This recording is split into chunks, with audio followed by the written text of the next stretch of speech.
So with the legislative session starting just a few days ago, it's a privilege for us to have leadership kicking off the day.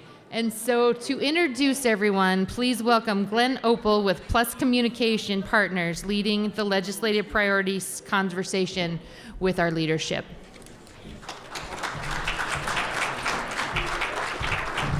Thank you, Nancy. I appreciate it. Good morning, everybody. Again, my name is Glenn Opel. I'm a partner with a company called Plus. We're a new firm here in Helena. We specialize in public affairs and government affairs. And we're also affiliated with a polling firm in Missoula called Peak Insights, which is run by Eric Iverson. And Peak Insights does the polling for the chamber, the annual voter survey that they do.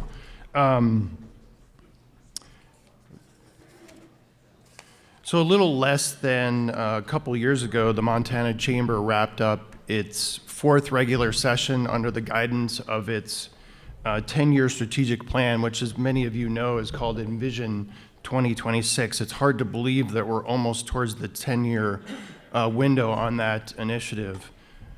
Through legislative and private sector initiatives, the Chamber is focused on making measurable progress in four critical areas of policy: workforce development, business climate, infrastructure investment, and entrepreneurial sustainability. The Chamber really looks forward to continuing to work with lawmakers on these important initiatives. So with that, I welcome everybody to the annual Eggs and Issues panel. This is really one of my favorite panels for business days. It's a wonderful tradition. And as I was thinking about this last night, I felt like we're going to kind of turn the tables a little bit here. We're going to drill them with questions for about an hour and a half, but they're going to drill us with questions for about 4 months. So I think it's a pretty good trade-off. But I'm honored to have up here with us panelists who, along with their legislative colleagues, their 146 other colleagues, that are really putting their lives on hold right now to serve the people of Montana. So I'm pleased to have with us Senate President Matt Regier from Kalispell, the leader of the Senate Democrat Caucus, Minority Leader Pat Flowers from Bozeman. And also with us this morning, we have House Minority Leader Katie Sullivan from Missoula, and House Speaker Brandon Lears from Savage. And I kind of want to give out a shout out to Speaker Lear. Last session, he carried House Bill 410 for the chamber, which shortened the time limit for serving lawsuits in Montana. House Bill 410 was part of the chamber's agenda to level the playing field and make business litigation more predictable in Montana. So thank you for taking time out of your busy schedules to be with us this morning.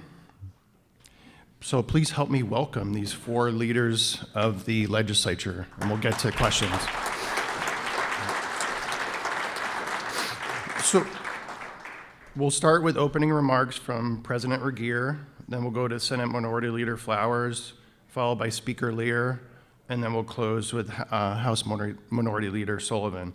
So in their opening remarks, we've asked them to talk about some of the achievements that you had last session, kind of a little bit of a retrospective, but also maybe some missed opportunities from last session.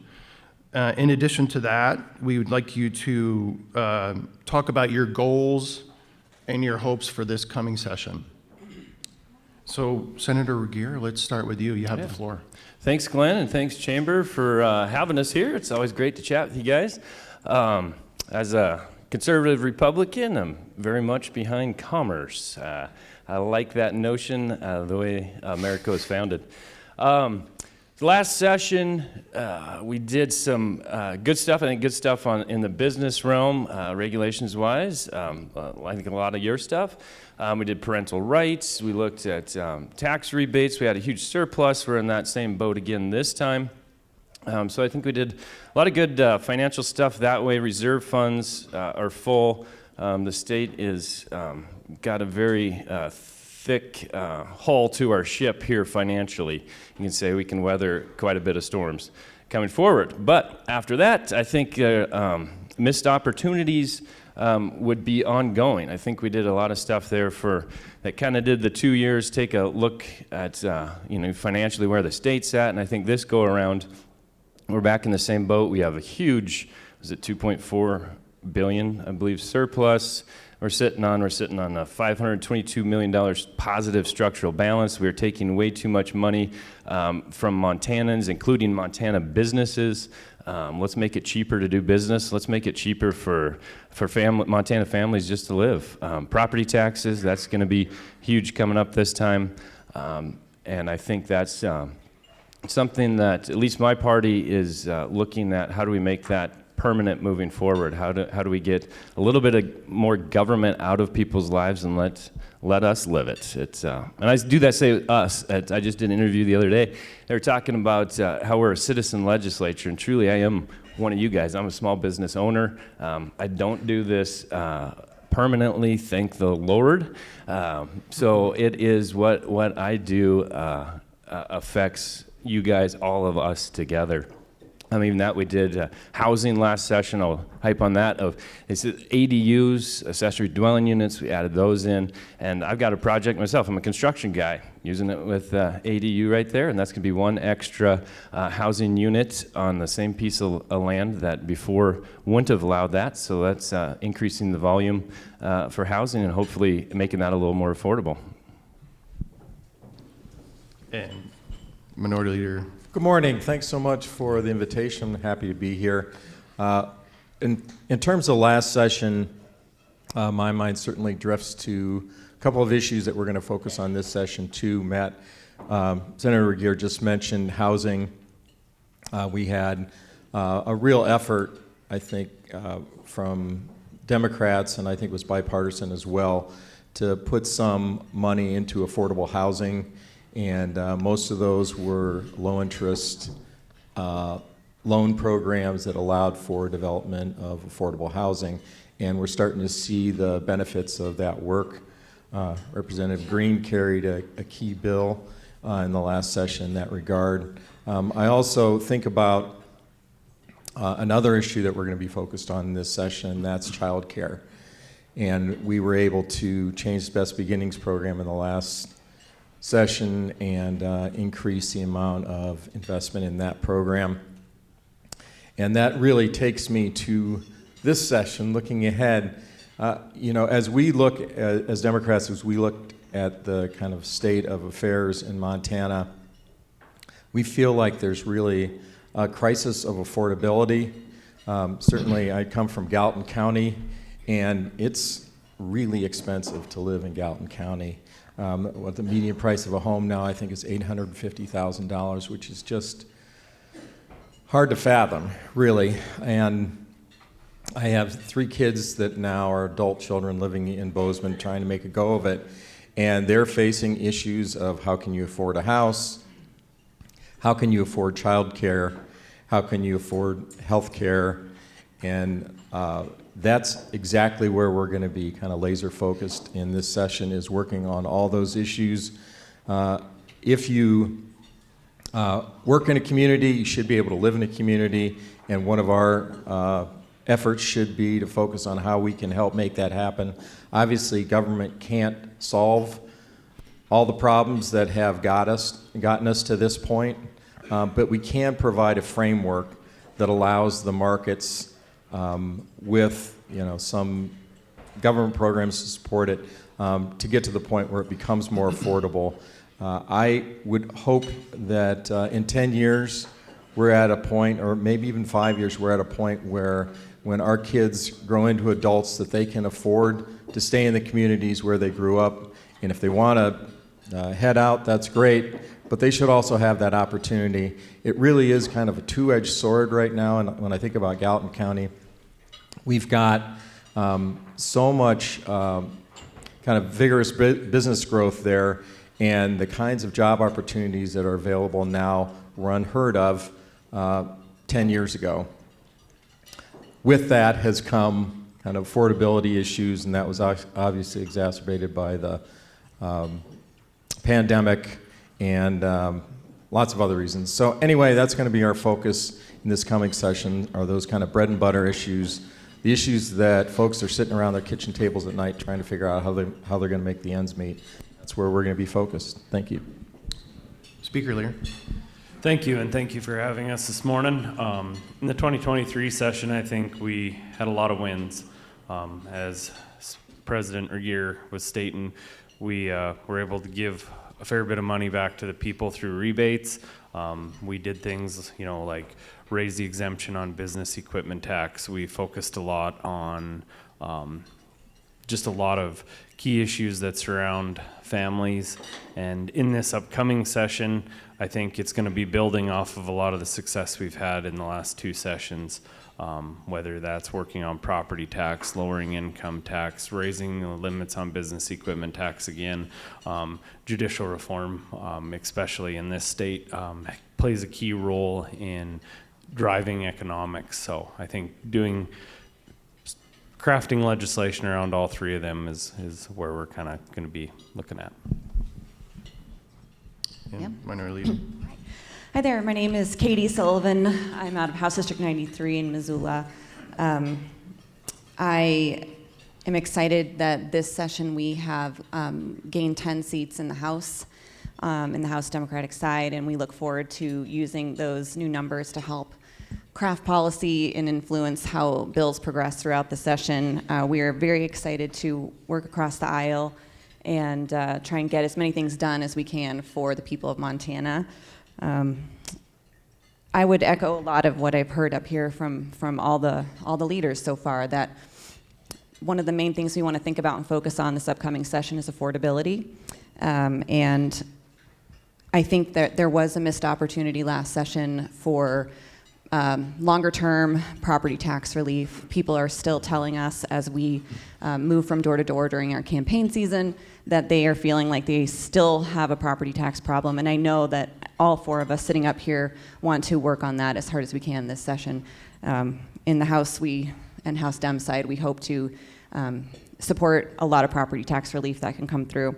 In terms of other topics that we want to focus on that would impact business, which we all know is the backbone of our communities.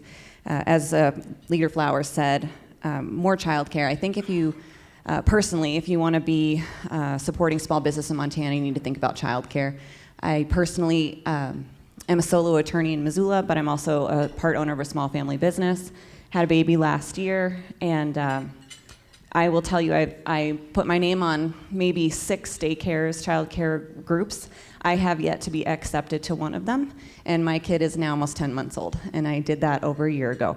And so, as an example of something where I've been working very hard to go, I fortunately, as a solo attorney, can go back to work, but other people maybe couldn't if that happened to them. So I really do want to focus on getting people back into the workforce, but also being pro-family at the same time. A few other bills I'd like to work on this session. Housing, as everybody said, we are still looking at an affordability issue. We want to have our workers who do support our small businesses be able to live in the communities that the business is in. So I think we need to continue working on getting those houses built and more inventory there. In the Senate, actually, Senator Harvey has a paid family leave program. I do think that would help workers, and I do would like to support that bill as well. And let's see, those are my big topics right now that I look forward to working on, and I'm hopeful that, I think as we heard, that these could be very bipartisan this upcoming session. So that's all I've got. Yeah. Thank you. Appreciate your responses. Appreciate you kind of providing an overview of what your goals are. What I'd like to do now is get into more specific issues that the chamber is kind of keeping their eye on. Minority Leader Sullivan, you kind of hit on a very important issue that I think is top of mind for a lot of Montanans, and that's property tax reform and property tax relief. The governor worked with the legislature last session to put a rebate package together. I think it was about $1,350 in rebates for over two years for most homeowners. But that was just a one-time fix. The governor has put together a property tax task force during the interim. There were a lot of stakeholders, probably a lot of people in this room that served on that task force. And there were a number of legislators that were also on that task force too. And so there's a lot of proposals that are coming out of that task force. And what I wanted to ask you is, how do you feel about those proposals? And what other ideas, in addition to some of the proposals that are coming out of that task force, are you all thinking about? And let's start with Senate Minority Leader Flowers. Thank you, Glenn. Obviously, a hot topic among all of our friends and neighbors. I don't think you can go to any party and have somebody not complain about their property tax. So that's something that we've been working on this past year in our caucus, both House and Senate working together, and we've developed a couple key proposals. One that's being carried by Representative Thane, and that's kind of the comprehensive proposal, kind of akin to the governor's task force kind of flagship effort. And that starts with a $50,000 homestead exemption, which means that's the first $50,000 of your home won't be taxed. And then from there, it has a tiered series of rates. As the value of your home goes up, each increment is taxed at a slightly higher rate, and similar to what happens with income tax. And overall, our focus with that solution was to make sure that middle-income Montanans in particular saw a significant reduction in their property tax. So that's one piece. There's another that's being brought by Representative Carlin, which provides an income tax credit to offset your property tax that's tied to your income level. So the lower your income, the higher your income tax credit would be to offset your property tax burden. So that's intended to deal with, or I think it really focuses on middle and lower income Montanans and those on a fixed income, and ensures that they'll be able to pay their property tax.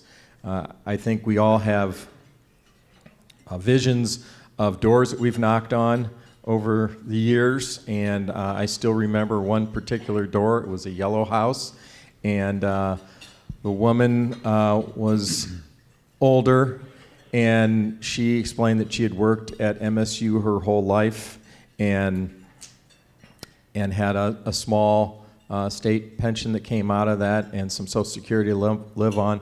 And this was 7 years ago.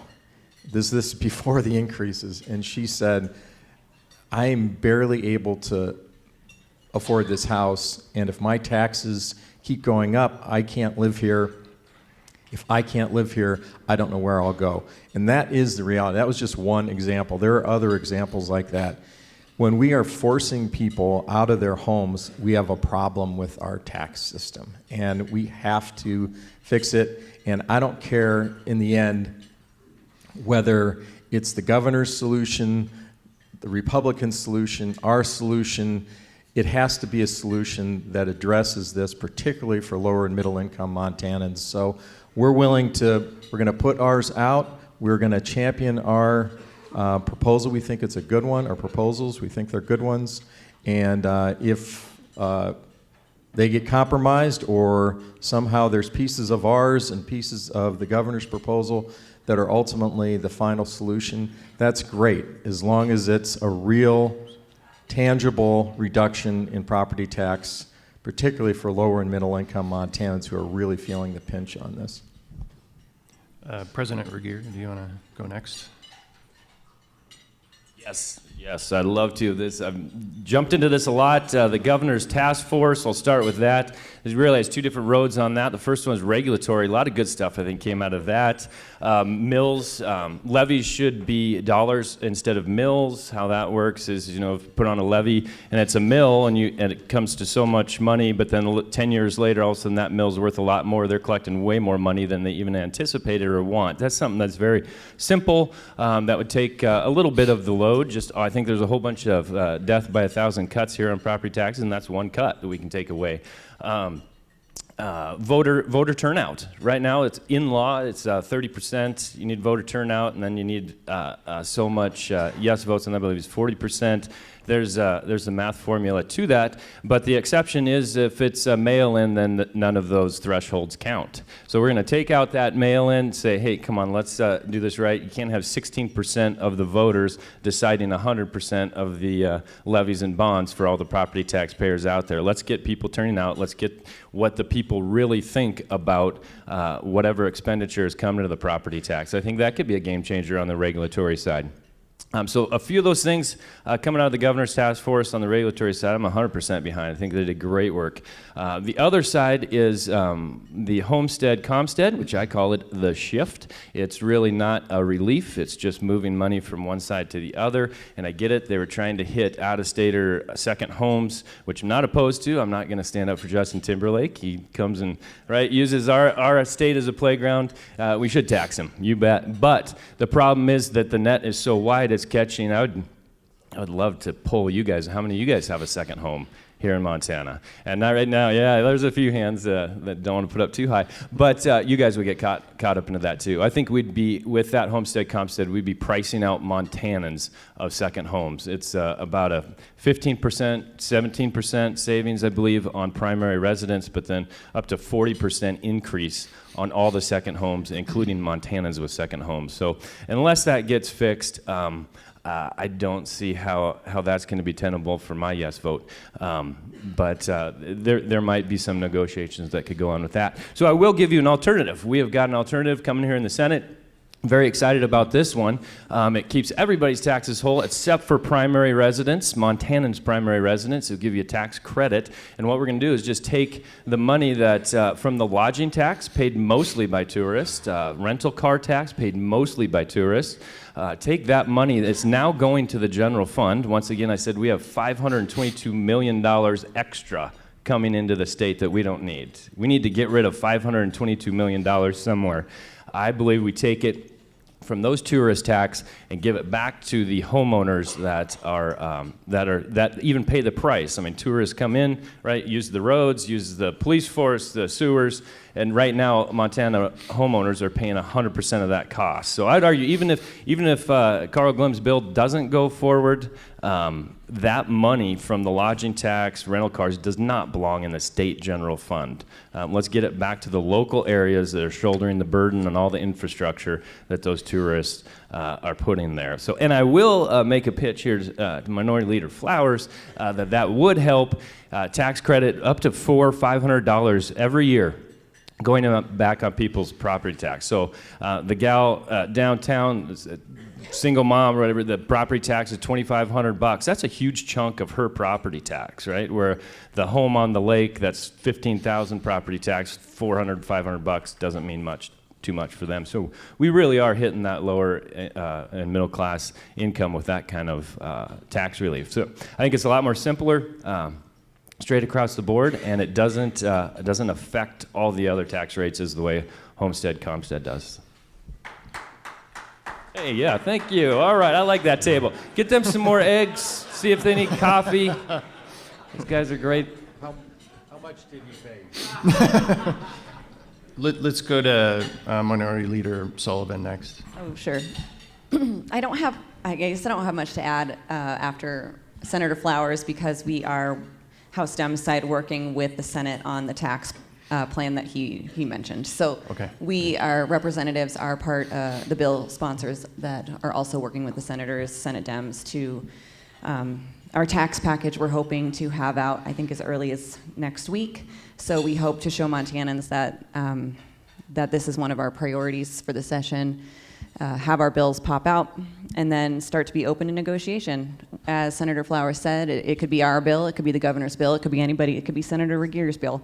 If it is going to provide long-term property tax relief, and it's not going to take away or hurt local government in terms of money that's used for public safety or schools, I would consider us to be willing negotiating partners. So we hope to jump on those. And then one thing Senator Flowers asked me to remember is part of our homestead exemption bill is also taking $200,000 off the top of the taxable value for small business. So I just want to make sure that I put that out there so people include that in our plan. Yeah, so I guess I don't have much more to add except that we'll be supporting the Senate Dems. And Speaker Lear, if you could close out this question, we'll Yep, get to the thank next you. one. You know, a lot of what Matt said, we got House Bill 20, which is Larry Brewster's bill, come out of the Interim Revenue Committee, makes, instead of stating mills on your tax bill, it states it in dollars. I believe that that's just a, you know, simple government transparency, really lets people know what they're paying in taxes. That's a great one. And on the governor's homestead, comstead, eggstead bill, couldn't agree more with Matt. The way I explain it is you push in on one side of the balloon and it pops out on the other side. As government, we don't have a revenue problem, but we sure have a spending problem. And I'd be remiss not to say that, you know, in the last 50 years in the state of Montana, we have completely demolished our natural resources industry, and that used to fund the majority of the property tax in the state, whether that was schools or local governments. And if we keep down that road, our property taxes are just going to keep raising because we don't have that to feed it.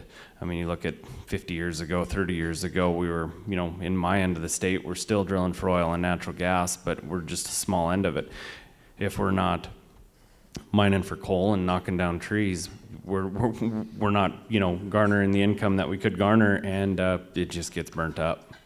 So, I mean, you know, with the natural resource side of things, we have to keep developing that, and if we don't, then our property taxes aren't going to go anywhere but up. All right. Thank you for covering that very important property tax question. Let's pivot a little bit. We'll stay in kind of the tax policy arena and talk a little bit about general tax relief. When I was with the chamber in 2013, we got a $100,000 exemption passed with the business equipment tax.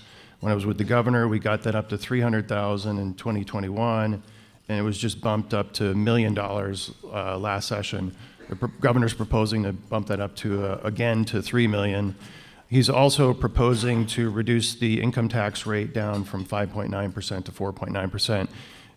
I wanted to get your feedback on these proposals, and also, again, if you've got other ideas, we'd like to hear about those too, just in terms of general tax relief. Let's start with Speaker Lear on this one. Yeah, thank you. So in the governor's proposal, lowering the income tax down by 1 whole point, that affects everybody. That is a blanketed tax decrease for everybody, whether you're a high school student or whether you're, you know, the CEO of a company. So I think that that's a great step forward. That's almost, you know, $1 billion, and the state government is 70% funded by income tax. So if we can reduce that by $1 billion, we can starve the beast. Like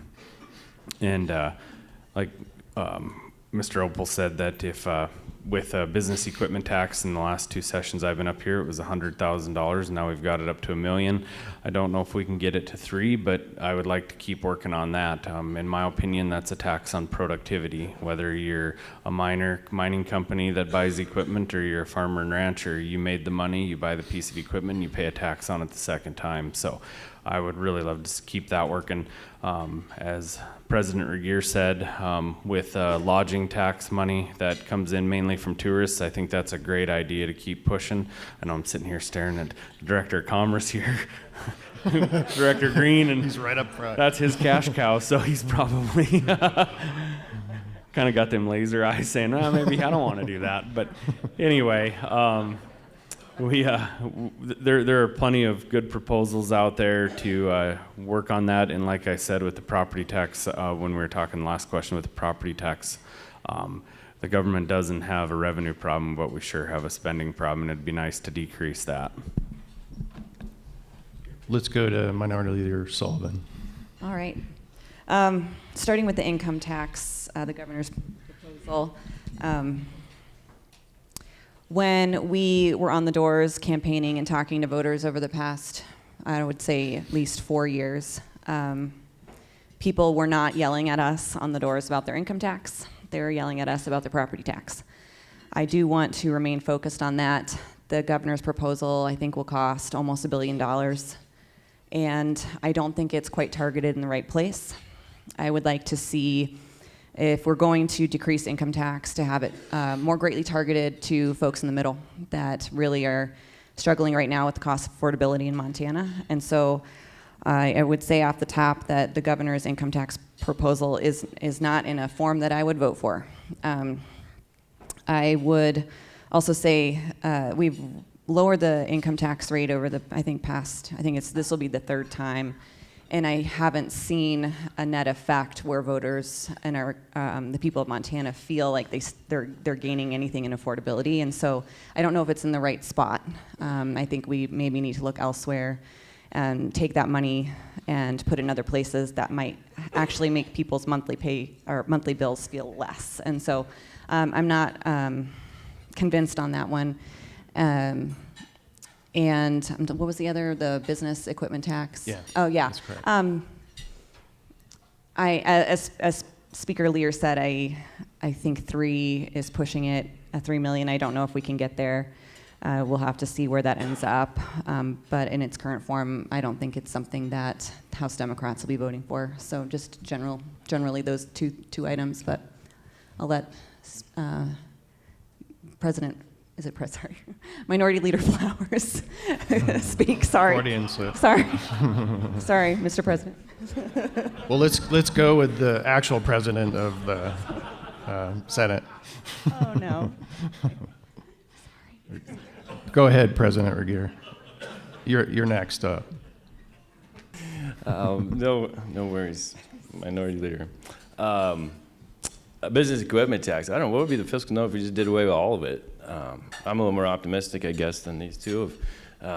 In the mood of, like I said, we got a huge structural positive balance. Let's see how much, like even in this philosophy of, you guys, commerce, right? Like, let's take care of business first, and that's one way of like, cutting taxes, great, that's right in my wheelhouse. Let's make it easier for business to operate and figure out government second. Put you guys first, and then the government revenue second. So that's my thought on property or business equipment tax. And what was the other one? The income tax. Income tax, yes, income tax. Minority Leader Sullivan said that on the doors. Like I've not had anybody say, "Hey, I need my income tax dropped." So first and foremost, and I think I could, in the Senate, a lot of the sentiment is let's deal with property tax first, and then see what's left for income tax. And Minority Leader Flowers, you close out this one. Thank you. I think most everything's been covered. The only thing I would add is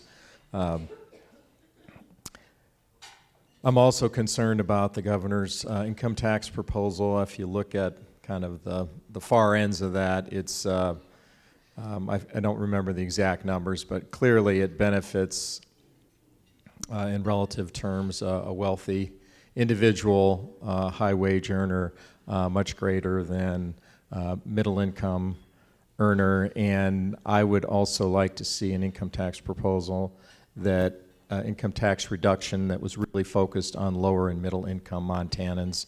And I think it's possible to target it that way. I've actually talked to President Regier about that notion, and I think there may be some common ground there that we can work on, and perhaps in the House as well. Okay, great. Thank you. Appreciate your feedback on that. Let's pivot to Medicaid expansion reauthorization, which will probably be one of the more contentious issues this session. In 2015, the Chamber actually supported Bartree's bill to expand Medicaid to a larger population. And we did it the Chamber did it on the premise that we were going to support anything that would increase coverage for working Montanans. Obviously, this is going to be a contentious debate as I mentioned, and I wanted to get everybody's feedback on how you see this playing out. What are some of the goals for the Republicans? What are some of the goals for the Democrats in not only reauthorizing, but maybe even reforming the program? And let's start with Minority Leader Sullivan. Sure. So we, off the top, I can say we will be, we in the House Dem side want to see the program continue. As Glenn said, this has been running almost a decade in the state of Montana. We're currently at, I think it's 90% federally funded, 10% state funded. It covers the health care coverage for tens of thousands of Montanans. Many of those are rural workers, and it also supports the continuance of rural hospitals and rural healthcare jobs. And so we want to see the program continue. There it is. We will have our own bill brought by Representative Mary Cafaro that will not only lift the sunset, but will also, we think, improve the program, removing things like excessive forms, enhancing coverage for children and seniors, and things like that. And so we will have a proposal that not only lifts the sunset, but does do reform expansion in a few ways that we think will be helpful for everyday Montanans. So that's our goal. That's what we want to see done. But overall, let's get the sunset lifted. I don't look forward to having this be something that is dragged around the entire session. I would love to see it just go. I know that's probably not the case, but that's what my hope would be. And so I'll just leave it at that. Okay, thank you. Let's go with Speaker Lear. Yeah, thank you. Medicaid expansion on the Republican side is a split issue. We're currently working with Buttrey and who will carry the bill on our side to work with that. As a fiscal conservative, I have concerns. Like was said, the feds pay for 90% of it and the state pays for 10%, but I still pay federal income tax, and I guess I do have some concerns. The biggest concern of mine is if the feds do not continue to pay the 90%. I know that there's a trigger in it that we'd still have to reauthorize it. Love to see work requirements with the new federal administration in. We might get that, drug testing requirements, and I know there's many other reforms that are being discussed on the Senate side, and I'm curious to see what the bill looks like, you know, coming out of the House after we have our debate, and then especially when it comes out of the Senate side. Senator Flowers, do you want to go next? Yeah, I really believe this is a kind of a two-pronged issue. One is it's just a human welfare issue. I mean, I think there's now, the number keeps shifting. The latest one that I heard is 72,000 Montanans that are still on, are currently on Medicaid, expanded Medicaid. And those people absolutely rely on that kind of backstop in their life to ensure that if they face a catastrophic health issue, that they have some means to pay for that and get the care they need. If they don't have that, they're going to end up in the emergency room, and we're going to be paying the higher price, all of us, on our premiums who do have health insurance will be paying the higher premiums to offset those costs. I had I think the average time that people spend on that expanded Medicaid program is 2 years. So this isn't a kind of long-term solution, but it's an important bridge for a lot of folks, including young folks who are getting out of college, haven't got that first permanent job yet, and probably don't have health care coverage yet if they're a coffee barista or whatever. And I had one daughter who was on it for a year. She got her professional job, which she's still in 7 years later, and she transitioned off it. And I think that's an important tool for just kind of the current economy that we're all living in. I think it's also, I think we have to talk about what that program has done for rural health care in Montana. And we have multiple clinics across Montana that if expanded Medicaid is not reauthorized, they will be shutting their doors. People will be driving many more miles to find reasonable health care. And it would be a tragic loss in particularly in rural Montana. So, and one final point is, and I should have looked at my notes before I came here. I don't have the notes on the economic impact, but it's substantial in terms of thousands of jobs, many millions of dollars. that it's brought to this state and continues to bring to this state. And to lose this program would have a huge economic impact that would ripple across every part of our economy. Thank you. Thank you. President Regier, will you close this one out? Yeah, thanks. To start off, I know it's been set up here and it's said multiple times of, well, I just want this issue to go, or let's just move it quick, or it's divisive within my party, whatever. That's what we're here for. We're here to debate the issues, to not take it personal, say, hey, this is the stats, this is what I like, this is what I don't like. Let's have that debate. Let's not try and just shove something through because it might be contentious, or somebody might get their feathers ruffled. And I say, that's if your feathers are ruffled, that's your deal. Mine won't be. I will state my position. Then on this, I'm a no on Medicaid expansion. For multiple reasons. We go through a lot. As of October, I believe, we had 77,000 Montanans on that. 53% of them were not working. We have the health care exchange. This is never part of the conversation. We have traditional Medicaid. Traditional Medicaid, now we're spending $2.5 billion a year in Montana on traditional Medicaid. $1.07 billion we spent last year on Medicaid expansion. The health exchange is there. Many of you'll hear that talking point of, well, 77,000 Montanans will lose their health insurance. No, they won't. Memo from Health and Human Services from October, about 7,500 to 10,000 will go back to traditional Medicaid. How many people are eligible for the exchange? A bunch of them. An exchange that we've been looking into here, they're not even going to be paying anything. Right now you pay like $10 premium or something on Medicaid expansion. You're paying nothing on the exchange. It might be better for those people to go to the exchange. We're still looking into what the coverage is. So there's a lot of these talking points that nobody's talking about. Why don't we talk about the exchange? When Obamacare passed, that was health care for everybody. That is definitely an option. So it's not this sky is falling scenario. I know hospitals are big here, and say, wow, we can't operate, we'll have to close. Does Wyoming still have health care systems? Do they still have critical access hospitals? Yes. Do they have Medicaid expansion? No. So I don't believe the debate should be that the sky is falling. Let's talk about the real numbers. Let's talk about the real options and what would really happen if that program were to sunset. So those are just a few of the issues that I have with Medicaid expansion. We can go on a lot more, whether it's abortions, gender, care that comes out of that.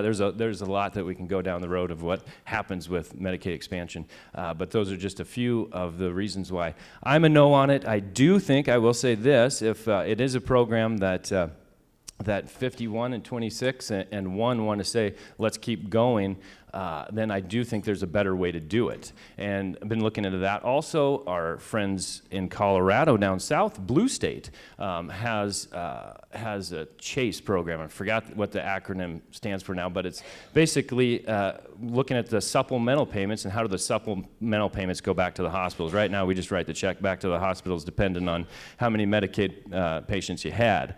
I think then if you're going to take $1 billion of government money, taxpayer money, that should be scrutinized, whether that's infection rates, wait times, efficiency. I mean, I'll give a shout out to Benefis. Benefis does very good at being efficient as a per patient discharge.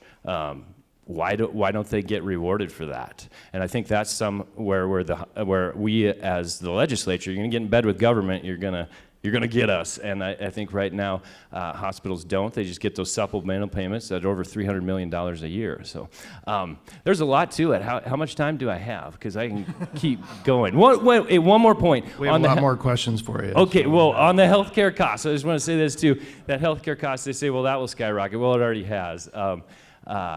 And healthcare costs for private. So right now, $900 million is paid by the feds, which I'm also a federal taxpayer, and as the speaker said, that could be dangerous. But $100 million is paid by the state, but not really. $40 million is paid by general fund, and $60 million is paid by a tax we tax on private pay.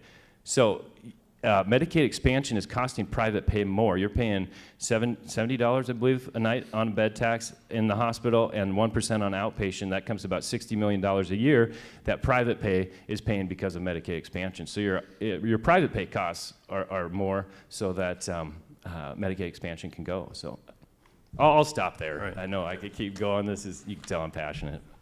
appreciate the feedback on that rather important issue. That's going to be a big focus for this coming session. Let's talk about the Montana Supreme Court. There's been some good decisions coming out of the Supreme Court, some maybe not so good decisions from the business community standpoint. We've had the permit for Sandfire okayed by the Montana Supreme Court. There are a couple land use bills that were invalidated by the district court that were held up by the Supreme Court. But we had a recent decision in Held v. Montana that's going to have a pretty big impact on the business community. Almost every permit's going to have to look at CO2 impact. And we wanted to ask a question about what can the legislature do to maybe put some, provide some guidance, put some sideboards, maybe parameters on how this is going to play out from a regulatory standpoint. And let's start with President Regier. Are we staying till lunch? These questions are... We've got time. Okay. The Supreme Court. Yes, there's been a couple decisions that come out of the Supreme Court. I guess we're getting to the point where blind squirrel finds an acorn, right? Every once in a while. We have got a judicial branch, and I will not hold back. That ran under the guise of nonpartisan. They're anything but. And I think that's egregious. I really wish we'd had a judicial branch that was nonpartisan. I don't want to go up in front of a Democrat or Republican.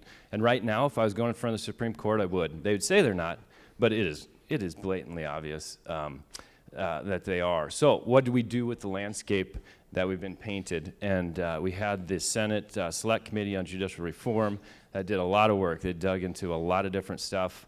And there's some simple solutions that I would hope could be very much bipartisan. I'll start with like a judge's dashboard to look and say, what is your district judge? How fast are they ruling on things?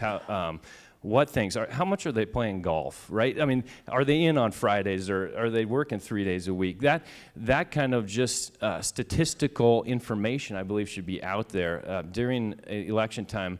I imagine all four of us, they can talk, but that's the number one call I'll get from people I know in my community of who do I vote for on the judge? I know nothing about them. So I think God, I really wish they were nonpartisan. I was watching Nonstop Local, Bradley Warren, this go around, and he was interviewing the Supreme Court candidates, and one of his questions is, what's your view on abortion? Like, why are you asking a judge should be ruling the laws on that? Their opinion of abortion should not matter. That's a legislative question, and everybody's treating it like it's normal. So what do we do then when that's the environment we live in? So we have, like I said, 27 different bills, all pre-introduced, many of them in the Senate, few in the House, but I think we really need to, and that's one more thing. The judicial branch, you'll hear from them and their allies. Well, it's an independent branch of government, which to me is completely misleading. Article 7 of our Montana Constitution that outlines the judicial branch, 22 different times it says by law or legislature. How is that independent? Our constitutional duty as the legislature is to provide oversight, checks, and balances. That's a healthy government, not an independent branch of government. So that kind of attitude and premise, I think, is what really has arrogance, really, of we're on our own, don't touch us. That's not checks and balances. We work with the executive branch. We get our laws adjudicated by the judicial branch. It should be 3 branches of government. President Regier, just to kind of emphasize, the impetus of that question was the Held decision. And I wanted to... Like I said, we're here till my lunch, hope was to kind of get a sense from all of you how you think the legislature should respond to that decision, because obviously it's a very significant decision. Yes. Okay, so to finish my answer, yeah, I think the Held case, once again, that was a legislative hearing that happened in a courtroom. The judge acted as the House, the Senate, and the governor all in one, and is setting DEQ policy and saying, you guys just fill in the blanks at the legislature. So I'm kind of torn, honestly, of how much do you play along with that kind of overreach from the judicial branch. But there is, even outside of Held, I mean, if Held hadn't happened, for us to regulate and set a policy for what does greenhouse gases and the reports of that, MEPA, how does that go to NEPA? We've got four or five different bills already that are in the works of drafting that will address that so that business can keep moving forward. And that is my major concern. I don't think the Supreme Court really even thinks through. I don't even think they think about you guys. It's just one agenda there. My thought is that how can we not stop, have business stop in its tracks here because of something that can't even mathematically be figured out. So hopefully the legislation we get through, once again, can be a commerce bipartisan thing to address that egregious held ruling. Let's go with Senator Flowers next. Thank you, Glenn. On the held decision. Yeah. That's not fair. Well, okay, well. No, I probably disagree with most of what Matt said. So, sorry, Senator Regier. But I won't go into all the details of why, other than I think an impartial judiciary is kind of the foundation for our one of the foundations for our Constitution. It provides constitutional protections for all the rights and freedoms that are found there, and so I think we need to maintain that impartial judiciary. But to the Held decision, I actually served on the kind of study commission that Department of Environmental Quality convened over the last year after the Held decision originally came out of the district court. And to Director Dorrington's credit, he was trying to get ahead of, regardless of what was going to come out of the Supreme Court on that, he was trying to get ahead of it and say, okay, if this stands, how are we going to address this? And I thought it was a good effort. It was there were kind of all the interests at the table that are affected or somehow involved with implementation of the Montana Environmental Policy Act. And I thought we came to a good place. I think those results are available online. Encourage you all to look at what's in there. You know, one of the reminders that that we received during that kind of review of the implications of the Held decision, how we're going to address MEPA, was that MEPA is a procedural law. It requires procedure or requirements for review of the impacts of a proposed government action. And so if it's permitting, it requires the agency who does the permitting to look at all the environmental impacts associated with that permitting decision. It does not tell that agency how to make the permitting decision.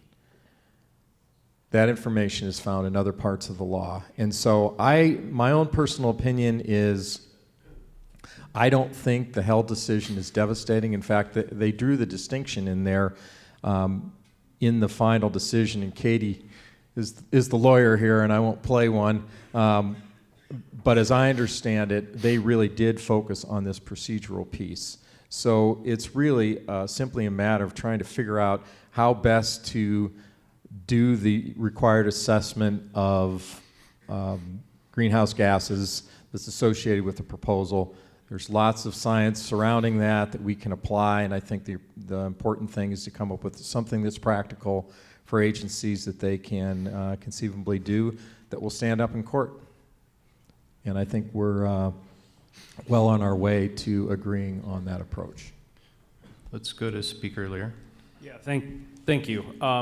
I completely disagree with the Minority Leader, Senate Minority Leader. I believe this is a devastating decision for Montana, and it is one that is going to hinder business productivity and economic growth in the state of Montana if it's not addressed. We have worked with stakeholders, department heads to craft a set of 5 different bills that we'll be running this session, and some of them are, yes, to address the Held decision, but other ones are to state further that we are the legislature and we are the legislative branch, and that is not left up to the judiciary. I look forward to being involved in a lot of these bills. Another thing that I completely disagree with, and Beans, we're kind of wrapping up on that, is that yes, impartial judiciary would be great, but we do not have one in the state of Montana. Representative Sullivan, close this out. Sure. I'm going to just echo what Senator Flowers said. We have Democrats in the House that are ready to work on the MIPA policies. If there is truly outdated regulations, there are Democrats ready to consider other options. I don't have much more to add outside of what Senator Flowers said. And I'll just leave it there. I'm just going to stop. All right, great. Right there. Thank you. Do we have time for one more question before we go to the floor, guys? Okay. All right, let's do one more. The chamber's focused on TIF policy this session and making it a significant priority. In fact, this morning there's 3 Senate bills that are up for hearing in Senate tax, Senate Bill 1, 2, and 3, I believe it is. So there's, and a lot of these proposals are coming out of the governor's property tax task force, I believe. TIFs are good for business. The chamber supports them. It's a way to revitalize blighted areas and get infrastructure investment in place and bring business on board and increase the tax base. I just wanted to ask you how you see this debate over TIF playing out this session. Let's start with, let's start with Minority Leader Sullivan. Sure. So I would agree with what you just said, Glenn, that coming from Missoula, we've seen that policy used in ways to have large business growth. A lot of construction work is happening. There are cranes in the air. We've seen businesses move into our town. We've seen more people move into our town, and I know our local government utilizes those programs, the TIF programming, and so I don't come into it with a hostile outlook. I'm open to whatever conversations we want to have in the legislature about them, but it is not something that is on my radar as something that we need to dismantle or take apart. So I don't have much more to add, except that that's not a priority list for House Dems in terms of removing that in any way. Let's go to Speaker Lear next.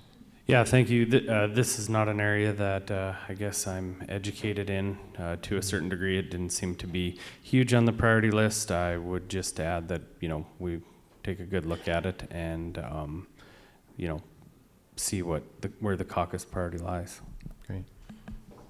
Senator Flowers, do you have any thoughts on TIF policy?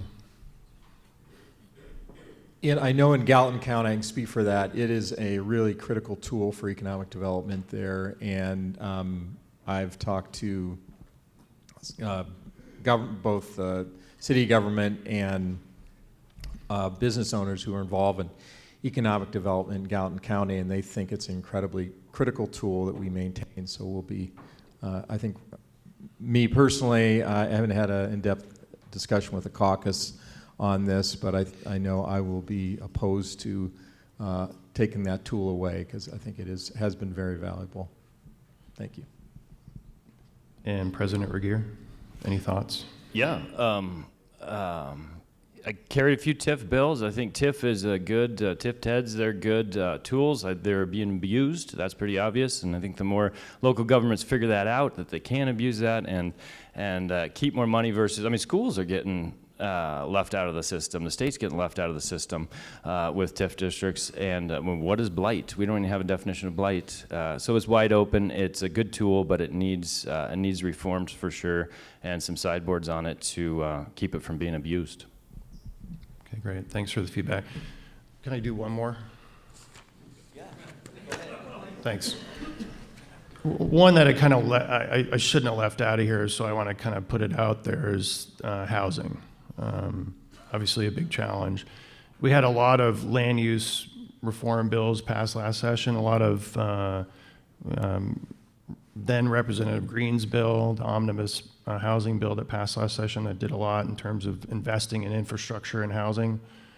The Atlantic magazine, I think, called this the Montana Miracle. And a lot of states have looked to Montana for direction on how to improve their housing market.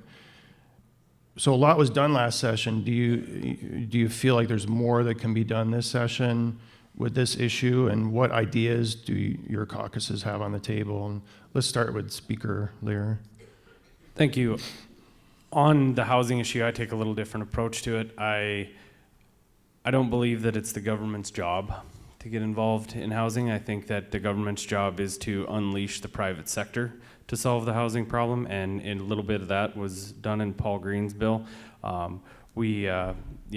I believe a lot of the housing shortage also comes from some of our federal regulations, and with interest rates and inflation being so high, I think that that has a huge effect on housing. You're not seeing houses on the market like you did before. You're not seeing that family that wants to move up into a bigger house, or the elderly couple that wants to move down because who wants to move into a smaller house and still pay more money for that smaller house and then have higher interest rates, or the growing family that wants to move into a house that's a little bigger, sell their house and get into a loan for 7% interest and overinflated prices. I believe it's our job as the state and even the Fed's job to deregulate that market and to really work towards private side innovation. And I guess every time the state gets into something or the Feds get into something, we seem to really screw it up. Representative Sullivan, let's go with you next. Sure. I would say that housing is something that I voted for Representative Green's bill last session, putting money into housing, and so we did do work on that, and I thought that was good. I would like to continue doing more. We have a bill, it's not we, it's Senator Flowers, Senator Fern has a bill expanding investment in the Cole Trust multifamily housing program, and so I think that's a good bill, and I'll be supporting it. We also, on the House Dem side, are taking an additional approach, and that's renter support.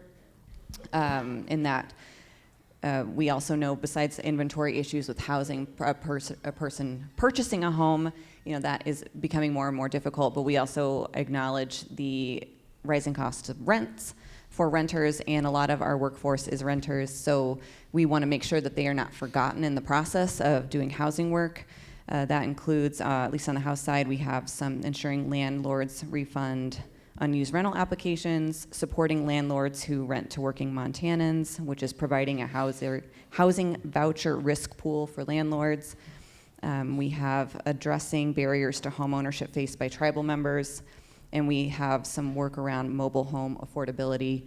And so we want to make sure that those folks are also included in the conversation around housing, in addition to having the conversation about people purchasing an actual home. So we don't want to forget renters in this, and I hope this session we will continue to work on it. I don't think we're done. President Regier. Yeah, you mentioned the Montana Miracle. Shout out to that.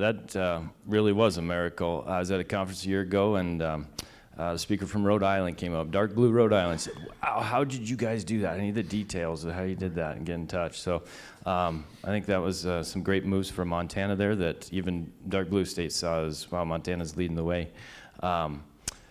So with that housing, I will say that housing, a lot of affordable housing plays into a lot of things that we talked about, whether it's tax rates, property taxes, for sure.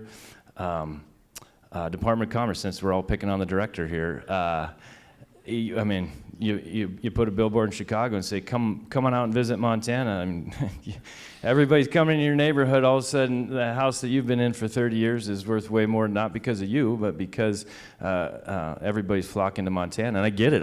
We're the best state in the nation. I get why you live here.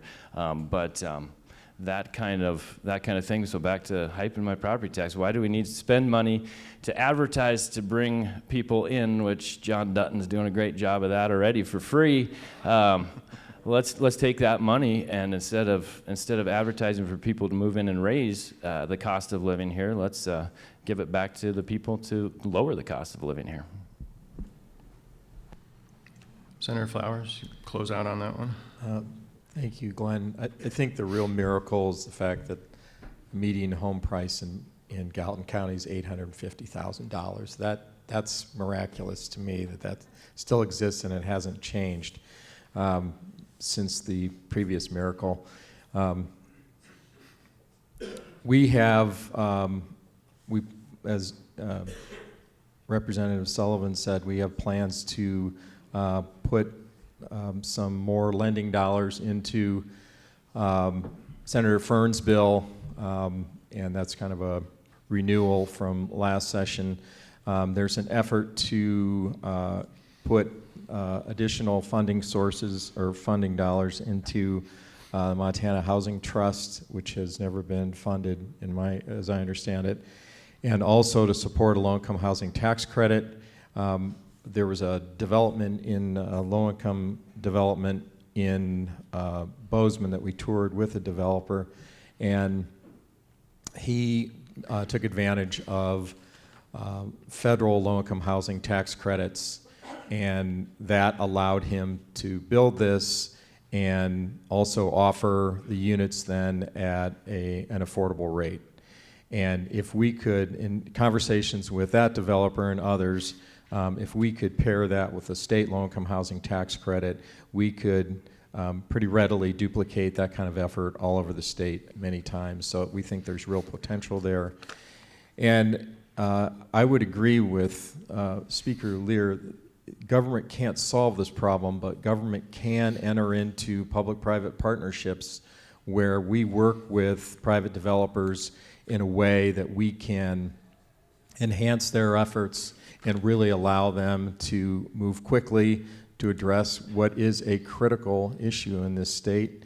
And so we hope that the kinds of solutions that I described, which truly are public-private partnerships, are accepted on both sides of the aisle, and that we can deliver maybe another miracle after this session. Thanks. Okay, great. Well, we got about 20 more minutes. Let's go to the audience, the floor, with questions. And I'm not surprised that the director has a question.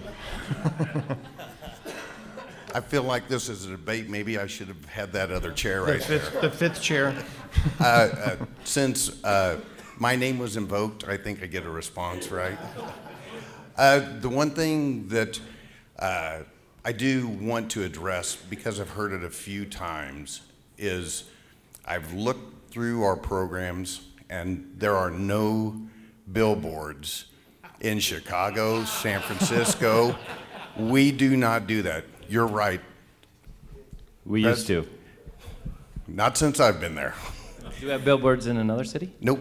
No billboards. Not that I know of. Good job, director. Yeah. The reality is this is a special place. When I work with my business attraction team, we don't give incentives. This is a place where if you want to come here, it's not transactional, it's about relationships. And my team is, I think, doing a very good job at doing that. So I didn't have a question, just a statement. That's all right. Any other questions? And we have one here, too. I feel like I got to follow up because about 15 years ago, I used to live in Chicago and saw the bus that said "Visit Montana," and I'd send pictures to my family. But no, Courtney Kibblewhite, we own Northern Ag Network and Northern News Network. One thing we haven't discussed today, and we work on a lot professionally, our Beyond the Weather rural mental health campaign to work on trying to eliminate mental health stigma. I know that in the governor's budget, there's a couple things related to mental health. Just want to say, as a business owner, we only have 18 people on our team, but we see 1 in 5 people, I believe it is, suffer from different mental health challenges, and we certainly see that and want that to be worked on, as well as, we're on First Avenue in Billings, Montana, and there's a portion of the society that's just not going to be helped in other ways, that we need the government to step in there.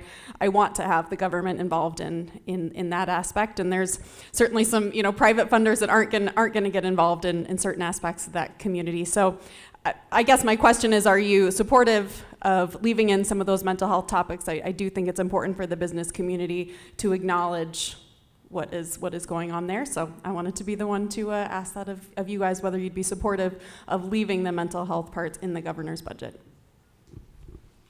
Who wants to tackle that first? Speaker Lear. Sure, yeah, and I believe that mental health is a key issue in the state of Montana, and in both parties are looking at that. Last session, we passed a bill, a representative out of President Regeer's area passed a bill with $300 million worth of mental health funding in it, and we're trying to do our due diligence and going around and figuring out what are the actual needs, what areas do need money to be put in, how can we best address this, and so I believe that we're really looking into that issue. Anybody else? I'll just add in that I do, yes, is my answer to you, and I'll be looking at what other members bring bills that address behavioral health issues, mental health, but I also have my own draft of a behavioral health trust fund bill, so we'll see where that goes and what kind of support I can get, and we'll see what happens. Yeah. I would just add, I think the governor's task force on this did a good job over the interim, beginning to address the issue and figure out how best to spend the $300 million that was committed to mental health in Montana. It's an incredibly important issue, I think, in every community, and I think there's a lot of work to be done. There's also a lot of that commitment that's still unspent that I think we need to be thoughtful and targeted in how we spend those dollars so we're actually seeing a response across the state. I think one of the places where we recognize we could do more is in schools, and our kids need that help, and it seems like that's a pretty basic place to start or continue. Thanks. Glenn? Yeah. And there's one up here too. Hi, Christina Henderson with the Montana High Tech Business Alliance. I wanted to ask, are there proposals for addressing the cost and availability of childcare? Anyone want to jump in on that first? We are in the process of developing a bill on the Senate side with the Democrats that would create a child care trust, and within that trust would be a bunch of different ways to assist child care, both developing new facilities and providing some incentives so existing facilities can continue to stay open. It's, as a new mother, I think Representative Sullivan clearly described the reality of the problem, and it's not just in Missoula, it's statewide, so I think we're going to have to really focus on it as an important issue, and it's bottom line, it's a business issue also. If your employees can't find childcare, they're not going to be your employees, they're going to be home caring for their kids, and that creates another set of struggles for them. So it's, I think, a real critical issue that we haven't put enough time and energy into, and hopefully we'll be spending more time on it this session. Yeah, I'll go next. I take a completely opposite approach to this. I think that the government needs to deregulate childcare. I believe there are plenty of people out there that want to start up in-home daycares that can't do it because of overburdensome regulation. I think that the government, we should not be subsidizing childcare. I think that there's plenty of it out there, and if we took away the regulations that are holding the people down from doing that, whether that's in-home daycare, whether it's somebody that wants to have 2 or 3, if you want to be a licensed daycare, yes, the government, probably has to have some sort of regulation on it, but if you're wanting to be an unlicensed daycare or even a licensed daycare that is taking care of just a few kids, whether you want to be a stay-at-home mom and take care of your kid, but you want to have 2 or 3 more or 4 more in there, why is the government getting involved in that? That should be between me and that person, not the government being, in between. So I believe that we should deregulate that to the point to where we can allow more of these, whether it's stay-at-home mothers, stay-at-home fathers, whoever it is should have the ability to do that. And I think if we do that, then this childcare problem would go completely away. Us as the government should not be getting in between there. I'll mention 2 bills coming out of the House that we have for childcare. One is, again, expanding the income-based eligibility for Best Beginning Scholarship. We did pass, and the governor did sign last session, a bill that expanded the Best Beginnings program. We would like to see that expanded a little bit more in addition to what Senator Flowers said, the bill he mentioned. And then also we have one that is making the child care worker themselves eligible for Best Beginnings. So what we see frequently in the child care workforce is the worker themselves has kids, and they cannot, on the pay they're getting to work in that facility, stay, they're choosing between staying home or continuing to work in the child care, the daycare. And so we would like to have the worker themselves eligible for the program so that their kids can attend that programming and they can continue to get paid and take care of the other people's kids. So we do see 2 additional spaces, and we hope those bills will be considered. Any other thoughts? Let's go to the next question here. Hi, my name is Frederick. I work with Paul at the Department of Commerce. I want to thank you all for your service. Just an idea with the people who own second homes who are non-residents, and I'm thinking, well, what would incentivize them to say, well, I know we're going to treat them differently from a property tax perspective, but if you bring your company to Montana and employ a certain number of Montanans in certain targeted industries, I read about this in the Tax Foundation. And I'm like, maybe that could be a carve out just for the right incentive to attract the right kinds of businesses and the targeted industries that we want to see grow. So I don't have a question, it's more like just a suggestion, something I read in an article. Any thoughts? Okay. It looks like we have some questions back here.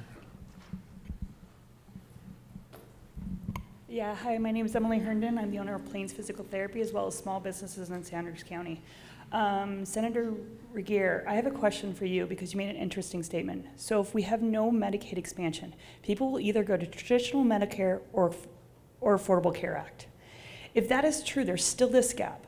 People will find health care, but they'll go to, I wish they would work more, or we could pay them more as small businesses so they could use Affordable Care Act. The problem is, I think people will find their health care and they're gonna work less. I need workforce, I need people in our workforce. I would hope they would work more, but I'm sorry, I think people will really work less. And if they go to traditional Medicaid, we're gonna be paying 35%, not 10. So if they don't work, where else are they going to find their health care? I'm sorry. Fraudulent workman's comp claim exists. And if they don't have health care, I may be stuck with those bills. So I don't believe Medicaid expansion is the answer to our health care problem. I truly don't believe that. But what is the answer? So if you have a better alternative, I'd love to hear it and get behind it. Because we need to bolster our healthy workforce, and we need to figure out a way to cost us taxpayers less. But getting rid of Medicaid expansion is gonna hurt so many of our businesses because I wanna keep that healthy workplace, and I wanna keep them working at the max amount of hours and not them choosing to work less. I wish they would choose to work more, and there will be a few, but thank you. Oh, thank you for the question. So would you support work requirements for Medicaid expansion? I would if the administrative cost of that doesn't, there's always that balance. How many people are working? If it's just a few percentage, if it's a big percentage that are working for Medicaid expansion, then why are we spending government workers to check them?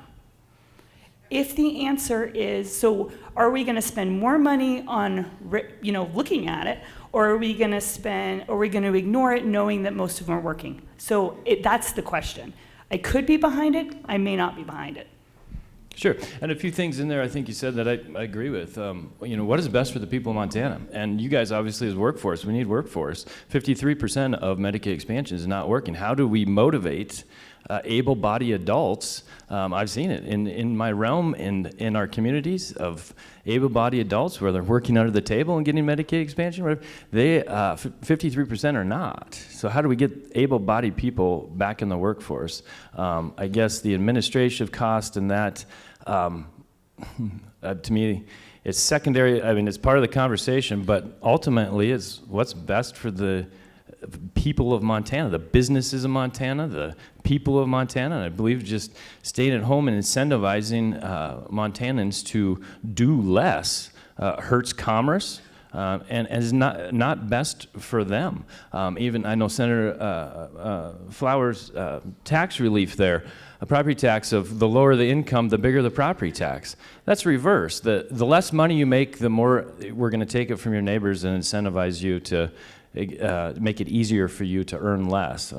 I don't know. That's the premise. We're going in the wrong direction. So overall, there's a lot of different details in that, but I stick with that premise of what's best for the people of Montana. Sometimes I get it.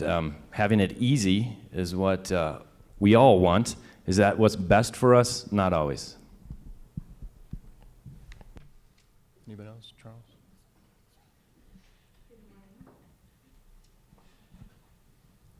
Thank you. Good morning. I'm Katie Fennigs with Flathead Electric Co-op. Really appreciate all of your work and service to our state, and wanted to just ask each of you to address an issue that we are really appreciative that the Chamber has prioritized, and that is access to affordable and reliable energy. And as a utility in Montana, we have as we heard yesterday, increasing concerns about the future of our energy landscape, and certainly looking at energy that is both less reliable and less affordable, which impacts commerce, but also everything else that we do. It's foundational. So curious to hear from each of you on any priorities in that space, bills that might be coming up, and your thoughts there. Thank you. Anybody jump in? Yeah, so I'll start. Thanks, Katie. I don't know, was there a specific, did we have, I know I was at the Flathead thing, and there were bills, and I've read so many, but I remember being there going, that's a good one. So what you guys got? Oh yeah, that was it. Well, which would play into energy and production and just liability. That's all a cost on business. So once again, it's one step in the right direction. So yeah, I'm behind that one. And I don't know if the Chamber had stuff on energy, but that is something that we need to look at here in Montana. I mean, we're a natural resource-rich state. There's been a war on coal for the last 4 years. You see the Keystone XL pipeline. First day, Biden scrapped that. That was a big deal to Montana. We lost a lot of potential even just with that one move. So energy is a complicated issue. Unfortunately, it's become very complicated. But I think overall the premise again of Montana, and we have the resources, we have the ingenuity. Let's be energy independent as a state. Anybody else? Yeah, thank you for the question. This falls right into my wheelhouse. You say affordable and reliable. What's more affordable and reliable than coal? When wind doesn't blow, or it blows too hard, then windmills don't turn. When we get a little bit of snow, then solar panels don't work. So I believe that us as a natural resource rich state, just as the president said, I mean, we need to be developing every possible avenue to have Montanans have that affordable and reliable energy that we depend on when it's 30 below to run our heaters, or when it's 110 above to run the air conditioners. And I really don't care what California or Oregon have to say. If they don't want to buy our power because it's dirty, then fine, let them freeze or overheat.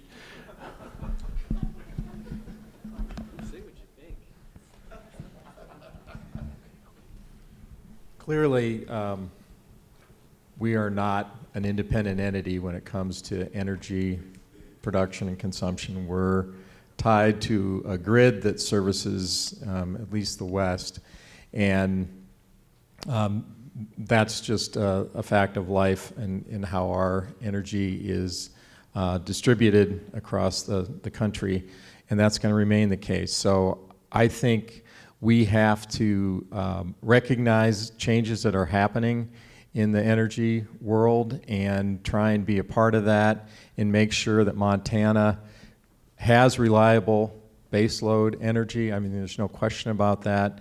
In the winter, we want to make sure we have heat and we have lights when it's toughest, I think, and puts the greatest demand on that baseload.